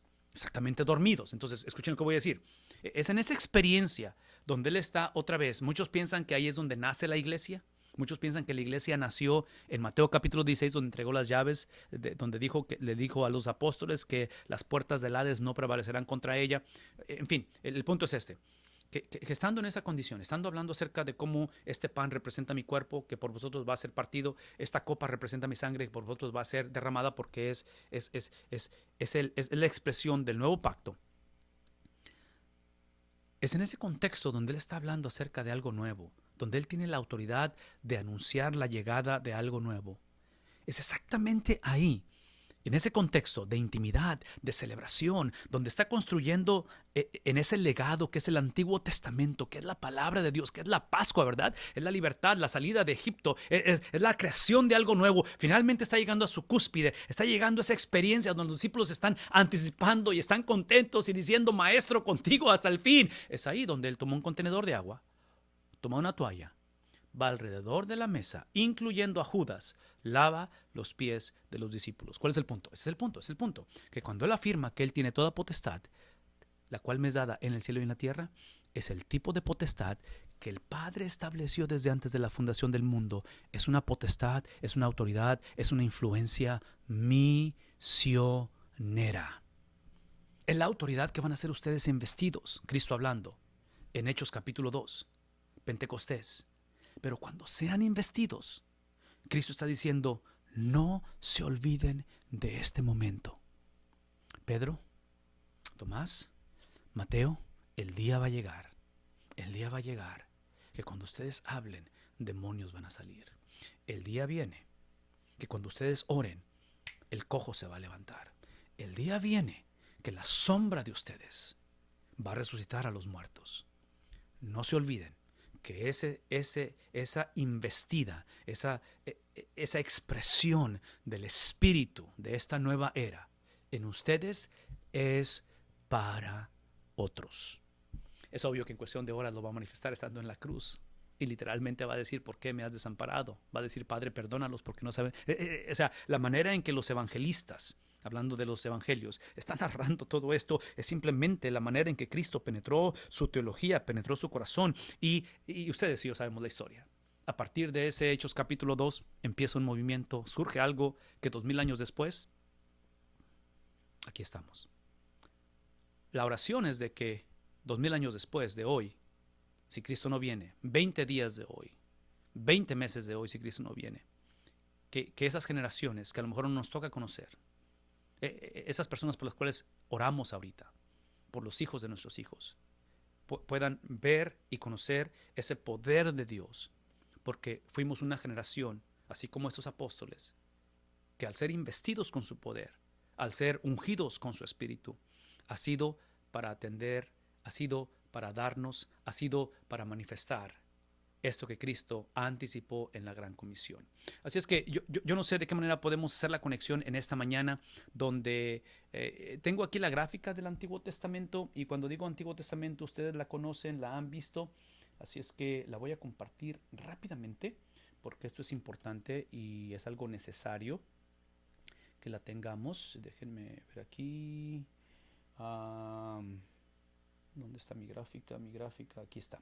Ok, esto está en la página de Dr. Bob Utley, y la razón que me interesa que la veamos, déjenme mover mis cosas de aquí. ¿Sí la están viendo? ¿Sí se ve ahí? Háganme así para ver, ahí, ¿sí? ¿Se ve? Ok, perfecto. Entonces, esta gráfica básicamente es una tabla o una línea del tiempo del Antiguo Testamento, y quiero que ubiquemos dónde está Amós. Entonces, ya les he dado hasta cierta manera esta mañana una perspectiva general de la contextualización y todo eso, pero observen que, por ejemplo, al principio de la historia encontramos, y la Biblia no está escrita de esta manera cronológica, ¿verdad? O sea, la Biblia está escrita o está canonizada o empaquetada un poquito diferente, pero aún así esto nos ayuda y mi invitación ha sido desde un principio que la memoricemos. Pero bueno, estas simplemente son sugerencias. Y hablamos de que Génesis capítulo 1 versículo al 11 está en líneas punteadas porque creemos que no es una era anticientífica, es una era precientífica. Entonces eso implica que, hablando de interpretación de la Biblia, que no podemos seguir imponiendo preguntas a la palabra de Dios que los autores originales no se hicieron. No es más, no podemos seguir imponiendo preguntas a la palabra de Dios que los autores originales no se hicieron. Eso va en contra de una buena interpretación de la Biblia. Es como si yo le pidiera a mi abuelita, a mi bisabuelita, que me mande un texto, cuando ella, mientras estaba viva, ella nunca conoció lo que es mandar textos. Es imposible, es injusto, ¿no es cierto? Yo solamente le puedo preguntar o pedir cosas que ella vivió, conoció en su tiempo, en su era. Entonces, en cuestión de la ciencia, la Biblia no está en contra de la ciencia, nada más que, otra vez, la Biblia fue escrita en tiempos que la ciencia no tenía la perspectiva, no estaba desarrollada como está hoy en día. Por eso es que son líneas punteadas, Génesis 1 al 11. En Génesis capítulo 2 encontramos la experiencia de Abraham, en lo cual encontramos a Job como contemporáneo. Estas líneas punteadas que van hacia arriba son las naciones poderosas o los enemigos del pueblo de Israel, que Dios va a usar a su tiempo para llevar a cabo sus planes. Entonces, Génesis 12 al 50, Levítico, aquí es el Pentateuco, ¿verdad? Todo esto. Nos movemos a Josué. Esto es Joshua, Josué, y luego entramos en esta época en la cual son la de jueces, la de Ruth, esto que está aquí, y entramos a Samuel. Vean aquí la S de Samuel, la monarquía unida que está aquí. Ustedes saben que es Saúl, David y Salomón, y encontramos aquí en la parte de abajo, porque es donde empezamos a ver el paralelismo de la Biblia, en otras palabras, para interpretar en este caso, por decir, a David. Encontrar lo que David dijo, encontrar la historia de David, encontrar el contexto de David, encontrar todo este trasfondo. Observen que lo encontramos en el primer libro de Samuel, lo encontramos en el primer libro de Crónicas, ¿verdad? Entonces, todo esto lo menciono porque, y parte de segundo de Samuel, parte de segundo de Crónicas. Todo esto lo menciono porque aquí en la monarquía unida, eventualmente, trágicamente, por afirmar promesas del futuro escatológicas o como lo quieran llamar, a expensas de no reformar su presente, tenemos la situación trágica de estos reyes, específicamente Salomón, que es el último, donde se va a dar a la idolatría y las consecuencias, el juicio de Dios, vean lo que voy a decir, vean lo que voy a decir, vean lo que voy a decir. No sé si eso está claro, pero eso es extremadamente importante lo que voy a decir. El juicio de Dios, que es la división del reino, aquí las líneas se dividen, ¿verdad? Reino del norte acá arriba, reino del sur, es trágico, es trascendental este evento. Este juicio es el producto de esto que está aquí. Esto que está aquí, este paréntesis, la monarquía unida, no es otra cosa más que la misericordia y la gracia de Dios. ¿Por qué? Observen esto. Porque históricamente sabemos que el Éxodo es el principio de transicionar de 400 años de esclavitud hacia la formación de una nación. ¿Conmigo? ¿Sí? Una vez más. Son 400 años de esclavitud, no identidad, no es idolatría, es un contexto en el cual simplemente requería la intervención divina. En su misericordia, Dios levanta un caudillo llamado Moisés. El resto es historia, ¿verdad? Lo conocemos. Es la formación de Israel. Entonces, esta expresión de salvación de Dios es manifestada en un punto en el cual aquí, en esa trayectoria para llegar a la monarquía unida, vemos el florecer, vemos las bendiciones, vemos la gracia de Dios extenderse y expandirse. La usaron como si fuera una póliza de seguros, que es lo que he estado diciendo, y Dios, basado en su misericordia, basado en su compasión, que los llevó de esclavitud a ser una nación sumamente poderosa, que es donde está aquí este paréntesis, basado en ello es que Dios tiene que ejercer juicio. Entonces, voy a decir una vez más, somos una cultura ahorita que decimos, si Dios existe, tiene que ser una época como la de la monarquía unida, de prosperidad, de abundancia, independientemente de cómo vivamos. Bueno, eso no va a suceder, porque al que más se le da, más se le pide, al que más se le confía, más se le demanda. Entonces, lo que van a hacer esta generación, hablando de la monarquía unida, se van a descarriar, Salomón va a vivir de una manera en la cual sus días van a terminar muy tristes, ¿sí?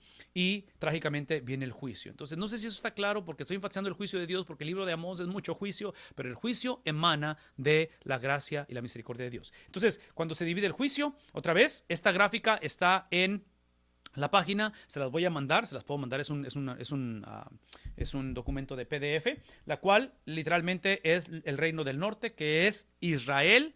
Israel en la Biblia en este tiempo se usa como para referirse a las 10 tribus del norte y a veces para hablar de toda la nación. En el reino del sur está Judá, que son 2 tribus en el sur. Entonces, obviamente juntos son 12, se dividieron, ¿verdad? Entonces, encontramos esto, nos movemos y aquí es donde estamos en el siglo 8. En el siglo 8 es esta época que está aquí. Y si ustedes observan los contemporáneos de Amós, aquí estamos en el reino del norte, está Jonás, Amós y Oseas. Simultáneamente, contemporáneos en cuestión de cronología, en el sur está Isaías y está Miqueas. Entonces, el punto es esto: cuando hablamos de interpretación de profecía, tenemos que considerar todo lo que está pasando en medio de todos estos profetas en este tiempo. Los enemigos en este tiempo van a ser los asirios, y observen esto, o no pierdan esto, los asirios, y esto voy a hacer referencia constantemente, los asirios es el año 722, históricamente comprobado, 722 que van a descender y van a destruir la nación de Israel, las 10 tribus. Va a venir desolación, lo vamos a ver en el libro de Amós, y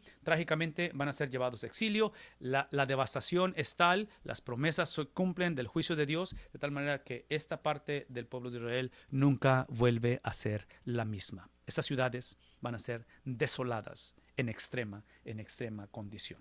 En fin, eventualmente en el reino del sur tenemos ahora acá los profetas Isaías y Miqueas que profetizan a las 2 tribus, en este caso es la tribu de Judá y la tribu de Benjamín, que están en el sur. Aquí es donde está Jerusalén, la capital, aquí está el templo que Salomón construyó acá, ¿verdad? ¿Recuerdan el templo construido? Sí, está aquí. Trágicamente estos hermanos de acá, las dos, porque no se querían entre ellos, no sé si ustedes recuerdan eso, pero no se querían, ¿verdad? Estas dos reinos no se querían, reino del norte y reino del sur no se quieren. Entonces, la rivalidad, el desprecio que había entre ellos, de tal manera que cuando sucede este evento trascendental del número 6, que es otra vez la caída de las tribus del norte, cuando sucede eso, crea en ellos, digo ellos acá en el sur, un sentido de no solamente de burla, de miren lo que les pasó por su idolatría, pero se creen acá en el sur, es la manera en que responden a la profecía de Isaías y de Miqueas, se creen intocables.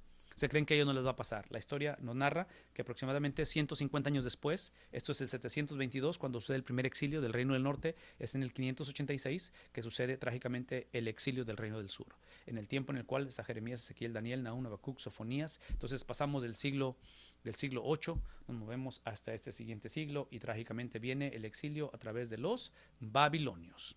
En fin, todo esto lo menciono porque quiero que contextualicemos lo que estamos hablando. Espero que eso ayude de alguna manera y déjenme terminar con esto. Si Dios es soberano, la maldad sirve los propósitos de Dios, por eso están los reinos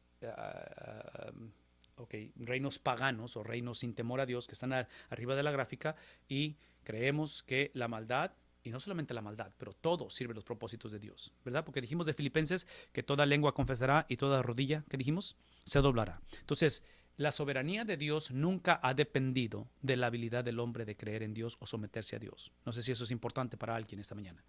La soberanía de Dios nunca ha dependido de que tú y yo creamos que Él es soberano.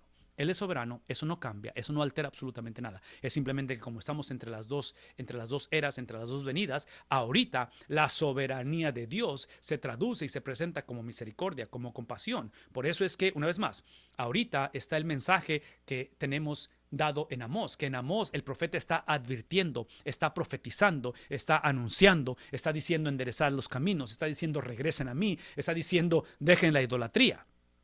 Trágicamente hacen caso omiso y basado en esa misericordia de profetizarles, denunciarles, basado en esa misericordia, Dios no tiene opción, tiene que traer el juicio. Entonces, hoy en día, la salvación está accesible. Hoy en día tenemos la oportunidad de arrepentirnos, tenemos la oportunidad de creer que Él es creíble o confiable, pero el día viene. La hora viene en que esto no va a estar disponible. Entonces, cuando hablamos acerca de cómo la maldad sirve los propósitos de Dios, no caigamos. Escuchen lo que voy a decir, iglesia, pastores, hermanos, familias, no caigamos en la mentalidad secular donde vemos el incremento de la maldad y creamos un dualismo donde pensamos que Dios está perdiendo control de la situación y Satanás está tomando control de la situación. Eso no existe. Eso no existe. Hay un misterio que tiene que ver con la maldad de este mundo. Hay un misterio en el por qué las cosas suceden. Lo que no es misterio es que dentro de la soberanía de Dios, una vez más, esta cuestión de la providencia de Dios, de las cosas que suceden, que son permisibles, las cosas que vienen como consecuencia de la desobediencia, trágicas, devastadoras que sean, Dios no pierde control de las cosas. ¿Cómo lo sé? La vida de José, el soñador, la vida de Daniel lo muestran, el apóstol Pablo y eventualmente la misma persona de Cristo. Son ejemplos claros de cómo, inclusive José, qué es lo que le dice a sus hermanos allá al final de la historia cuando finalmente les revela que él es José, siendo ¿cómo se dice? El ministro de gobierno, el que está encargado de toda la nación más poderosa del mundo, a sus hermanos que 20 años atrás lo habían vendido. Dice José, lo que ustedes hicieron o la intención de maldad de ustedes, Dios la usó para bendición. Entonces, otra vez, es el Dios que en sus designios Él sabe lo que hace. La oportunidad de introducir o reintroducir es la que tenemos hoy en día en cuestión de esta doctrina de la maldad y sufrimiento, lo que está sucediendo hoy en día, de tal manera que el plan redentor de Dios debe de ser reintroducido y no a la conducta que produce el Evangelio. Necesitamos regresar al Evangelio, no a la conducta que produce el Evangelio. Cuando hablamos de incredulidad, hermano, que es un tema extremadamente importante y que hablamos acerca de la fe o de creer, como el arrepentimiento, que son cosas que nos suceden y no altera nuestra habilidad de creer, simplemente que la gracia es la que nos hace hacer eso. Usando el ejemplo que mencionaste del pueblo de Israel, que trágicamente sale de Egipto después de ver la intervención divina de Dios en la salida, en las plagas, en fin, todo eso. Hablando de Moisés, trágicamente tampoco entrar a la tierra prometida. Yo nada más quisiera, tienes toda la razón y estoy de acuerdo contigo, pero nada más quiero dejar bien claro que cuando hablamos de incredulidad, problema que es, y lo es, que nuestro mundo no crea. Es un problema. El problema que yo veo en la Biblia, y Amós lo va a ilustrar, es la incredulidad del pueblo de Dios. No es tanto de las naciones paganas. Es obvio que van a ser juzgadas y bueno, les voy a dar un adelanto un poquito así. El libro de Amós va a iniciar y entre paréntesis, les invito a que lo lean el libro de Amós en una sentada, son 9 capítulos. Yo pienso que lo podemos leer así en una sentada. Pero el libro de Amós inicia con el juicio de Dios sobre las naciones vecinas.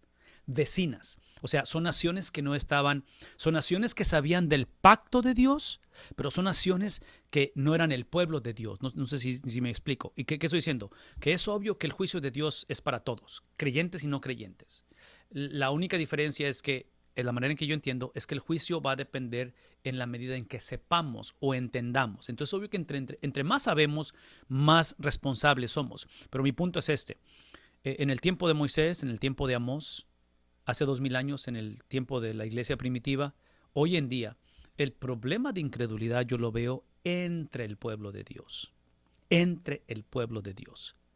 Y bueno, no minimizo la incredulidad de nuestra generación en general, pero haría mucha diferencia si fuésemos la generación como hijos de Dios, que no solamente necesitamos ser la generación que dejemos de conformarnos en creer en Dios. Tenemos que ser la generación que le creamos a Dios. Y otra vez, es difícil hacer esto, por eso es que hablo de una intervención divina, de que creer es la habilidad dada por el Espíritu Santo de reconocer que Él es creíble, que Él es confiable.